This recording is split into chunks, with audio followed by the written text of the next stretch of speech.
இல்லைன்னு சொன்னா எவனும் நம்ப போறதில்ல. இதை போலீஸ்ல கம்ப்ளைண்ட் பண்ணாலும் எவனும் எடுக்க போறதில்ல. அதனால இந்த பிரச்சனைய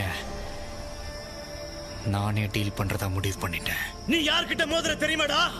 பணம், பதவி, அதிகாரம்னு சர்வ பலத்தோட இருக்கிற ஒரு மந்திரி கிட்ட மோதிர.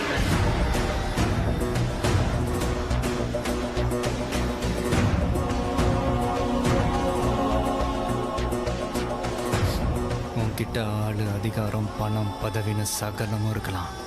என்கிட்ட நேர்மை இருக்கு, நெஞ்சில தில் இருக்கு. எல்லாத்துக்கும் மேல எனக்கு ஒண்ணு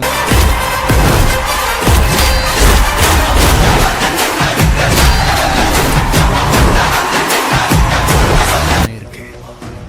மோதணும்னு முடிவு பண்ணதுக்கு அப்புறம் மந்திரின்னு பார்க்க மாட்டேன், மன்னர்னு பார்க்க மாட்டேன், மோதி பாத்துருவேன். சொல்றேன், இன்னும் 6 நிஜத்துல முதலமைச்சரானா முதலமைச்சரா நடிக்க மாட்டேன்.